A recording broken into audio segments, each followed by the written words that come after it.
Karamihan nito nag-surrender this year lang. Karamihan isa nung last April this year. Anim yung bumaba na sabay-sabay. And the rest, separate dates silang bumaba. From Davao del Sur lang nila? Yes, karamihan sa kanila is Davao del Sur. Ilang lahat yun sila, sir? 18 sila, 3 babae. Sir, may dala po ba silang yung mga baril? Yes, lahat sila may dalang baril yung bumaba. Sincerong mga rebel attorney po natin mga pa. Okay. So, anong grupo po sila na belong, sir? They belong to Guerrilla Front 51 and some belong to Guerrilla Front 72. Yes. Ano pong dahilan ng kanilang mag-surrender? Ayun, hirap po sa buhay. Nahirapan sila sa loob at saka yun nga, makita nila na maganda yung good governance na nandito sa province ng Davao del Sur.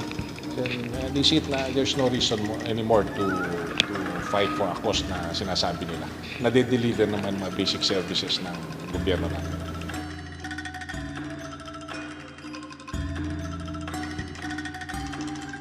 Isa'y nag-eskwela na ganito. Nag-eskwela high school. Nagyan? Ang upan. Pag-eskwela?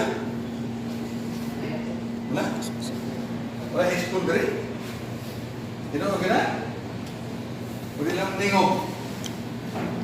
Parang yun. Kung yan ang muna lagi. Importante kayo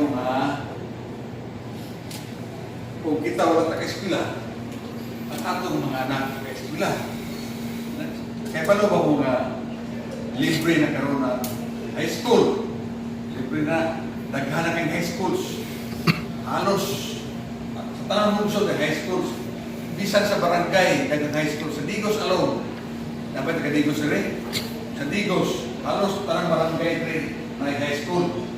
Libre na, libre. Sa college, yung panahon Duterte karon, libre na sa college. So ang iyong anak, kung ayaw mo chances na maarang-arang kinabuhi. Matapatog edukasyon, pa-professional, maestro, ubang kurso na gusto niya, dako siya chance. Hindi na kinahanglan na boto ng gobyerno para ang gobyerno andang naman na muhatag sa kagustuhan.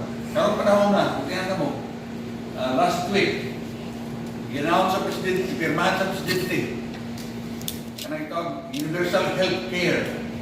Kanang universal health care, ang tanang Pilipino, membro na sa PhilHealth. Huwag pasabot sa membro sa PhilHealth, doon na na'y garantiya na kung magkasakit ka o iyong pamilya, ma-hospital, libre. O, nagpuntaan nga ba din nato na ngayon na i-appreciate sa itong gobyerno? Universal health care.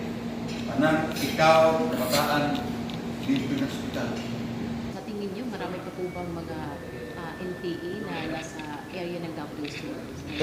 Sad to say, meron pa, pero hindi na ganong karamihan. Ang mga karamihan dito ay mga indigenous people o indigents natin na nakatira sa mga liblib na lugar, hindi sila naabutan ng mga benepisyo ng gobyerno. Kaya kung minsan din nila alam na meron na tayong mga reliable na good governance natin.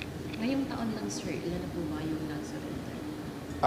Sa amin, maabot na ata ng mga 20 plus na nag-surrender. Meron pang mga the other year, mas marami po the other year. And hopefully, we're expecting this year, it will be twice the number na nag-surrender na ngayon. Ano po matatanggap ng mga surrendering natin, sir, aside sa 10,000 from the province of Davao del Sur? Marami po yan, lalo na sa mga baril nila na nai-surrender. Times 2 po ang price. For example, isang M16 rifle, it is ang pinakamahal na pwede nilang ibigay doon ng gobyerno is around 200,000 for one M16 rifle. Pero depende sa kondisyon ng baril na sinurrender. Twice the price, the market price talaga ng sinusurrender nila. Then aside of that, meron tayong pabahay, meron tayong mga educational program, meron tayong health program. Marami po ang nakapaloob sa enhanced comprehensive local integration program ng government natin. Ang tao na kinahanglan maging manginabuhi kanang malungtaron para siyang kaugalingon kung siya mo'y rebel returnees o para sa pamilya. So kung ang hinabang sa gobyerno mahurot na, kung siya ang buhaton.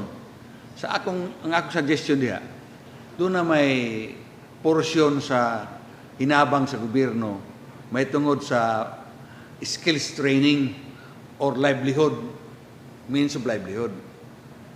Dapat, kaya doon na may training o doon na may seminar, nga ang returnee, kinahanglan iyang panikamutan yun, nga makaton siya. In other words, each and every rebel returnee should work that he becomes outstanding in the particular skill or training that he is undergoing. Outstanding meaning, kung sa klase ni, dapat valedictorian ka, salutatorian ka, honor ka, para marekomendar ka nga ikaw, pananglitan, automotive, or plumber. Kung ipakita ni mong may laki ka diha, dali kara kaya maka-apply trabaho. Marekomendar sa ka. Ako pananglitan, gobernador ko. Kaya kami man daw maghatag training ato, skills training. Kung makita na ako nga ang iyang gitunan pag-ayo og sakyanan, di pwede na ito i-rekomendar, bisa sa Kapitolyo. Ang kinahanglan mo sa mga maayong mekaniko diri.